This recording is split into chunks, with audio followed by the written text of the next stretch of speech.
Hello and welcome to another walkthrough by Commander Rogden from Rogden Gaming. We're going to be starting out our walkthrough on Markarth Sidequests, and we're going to start it out with this very first one right here. As soon as you go in the town, that Wayland guy tries to kill off one of the other NPCs. If you kill him first, she will reward you for it. Thank you. Here. Unfortunately, she has nothing to say, but it does prompt another NPC to approach you. We'll handle things from here. A woman attacked right on the streets. Are you alright? Did you see what happened? Nah, I didn't see anything. You don't have to anything. say sorry to me. I just killed that guy. Oh, I think you dropped this. Some kind of note. And he gives you a note. Yeah, obviously it's his note. And that will start the next little side quest. Waited for that character to wander around town a little, you'll want to open his note, which will update your quest objectives to go to the Shrine of Talos.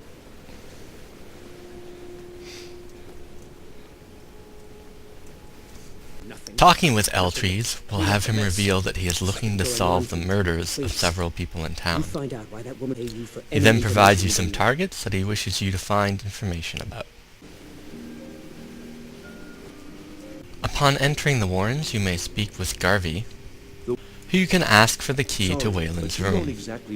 The options he provides to you are a very easy persuade check, an intimidate check, as well as a bribe. Wayland's room is the last one on the right. Note that you may pickpocket the key if you wish, though since it is a very low-level lock, it is likely not required. As soon as you exit the Warrens, you will be confronted by an NPC, Someone who doesn't like you asking who will get into a brawl with you, regardless of your response. Once you have finished taking him down a peg, speak to him again, and he will update your quest log. Though before we go about doing that, we will obtain information about our second target, which you can do by speaking with the innkeeper. Ah, yes. I think she's sitting by the fire. Poor girl. Asking Margaret about what she is doing in Markarth will prompt 3 additional options. The first is a very easy persuade check, the second an intimidate check, as well as a bribe. This is agents. I was sent to investigate the Treasury House and the Silverblood family. They own Cidhna. Mark my words. Note that if you let Margaret die, you will instead be provided with similar options in order to obtain Margaret's key. Alternatively, you can simply pickpocket the key from him.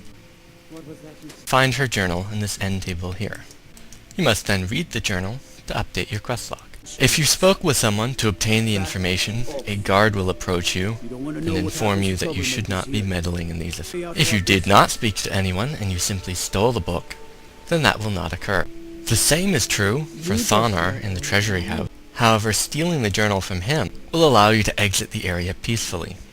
Alternatively, if you choose to talk your way in, speaking with Thonar about any of these 3 topics will prompt an event where his wife is murdered. After you've finished killing them, he will then provide you with the information that you could have received from the book. If you chose to let her die, now would be a good time to receive the key to the Markarth Treasury House, as well as any other items she might have, as this will be a good opportunity to loot the items inside of his safe. Regardless of the method that you use, take this opportunity to obtain the Stone of Baranziah, as well as this archery skill book on the table. Our final house is up these cliffs here, where you must speak with Nepos. Excuse me. What's your business here? That's what I thought. Wait. It's okay, my dear. Nepos, however, does not have any conversational options. Instead, when you are finished speaking with him, he and all of his servants will attack you. If instead you wish to gain the jump on him, you should steal his journal, as this event is not prompted until you read it. To avoid a bounty, wait a few moments after reading the journal, and then you may gain access to his amazing loot. Additionally, before you leave, there is a display case, a chest in this corner, as well as an illusion skill book by this candlestick. If instead you do not wish to kill anyone, simply open his journal while you are outside. Entering the home after doing so, however, will make them immediately hostile. With the information in hand, return to the Shrine of Talos. You'll then be confronted by guards Now we have to pin all these recent murders on you. that you'll want to come quietly with, as choosing any other option will be deemed resisting arrest, and you will receive bounty accordingly. Once you are captured and you have spoken with Erisen, ask him about a shiv, Small blade. as well as where you can Wisdom find has a Madanak. stare. If you're asked, You want to talk to the king in rags? Fine. How about you get me a shiv? Not that I have So one. there are a number of ways that you can solve this. The first is that you can obtain a shiv through a series of mini-quests. The second is a difficult persuade check, and the third is to brawl him. Alternatively, you can simply pickpocket his key. The character you are looking for is down this passage. Through me. Ah, you want protection? Maybe you could do something for me first. Duok had... And while we are here, we may as well mine the 5 silver ore veins that are in this area. The Nords framed me. I was nowhere near that murder weapon.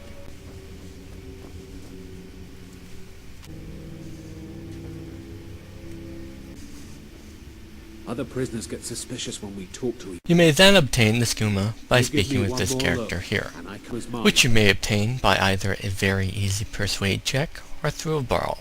You may also pickpocket the skooma and many of the miners down in this area.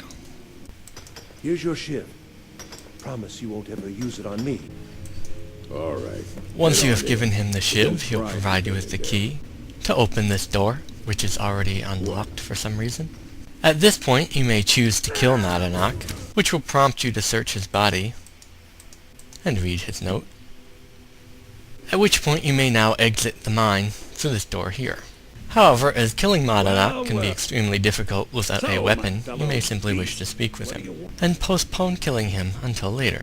The character he directs you to speak to is Braig, who will give you a sob story about his daughter, and direct you to speak to Madanak again. Yeah, imagine hearing a story like that over and over. Your meddling above ground reminded me of how removed I've been from the struggle. My men and I should be in the... Yes, but I need a show of loyalty from you. Have you met Grisbar the Unlucky? He's rightly... He's outlived his minor usefulness. Take care of him, and then we can leave Cidhna Mine. Your target is best killed using a pickaxe, and he is not a leveled enemy, so he will die very easily. You may then loot these shivs on his body for additional damage later on. After Madanak gives his heartwarming speech about killing everyone in the Reach, you need to follow him down this tunnel. Through this area, there is no loot, but there are a couple of frostbite fighters, which you should be able to handle with minor weaponry. I knew it!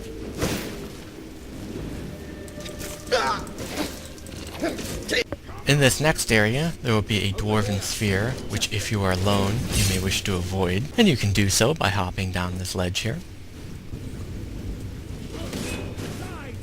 Note that if you are alone, the second dwarven sphere spawn can be avoided if you are sneaking, though if you are detected, it will spawn. At this point, Madanak provides you with all of your old equipment, as well as a few pieces of new ones, at which point you may now choose to kill him and all of his companions. Put you down! If you manage to kill all of them, or if you left alone, Thonar Silverblood will instead reward you. Note that this way you can obtain both sets of items, although if you allow the Forsworn to escape, a word of warning, they may kill many non-essential NPCs on their way out, so you may wish to do this at nighttime, to minimize the damage. Non-essential NPCs may include characters that are part of or start quests. For those that are curious, the items that you receive from the Forsworn provide you with the following.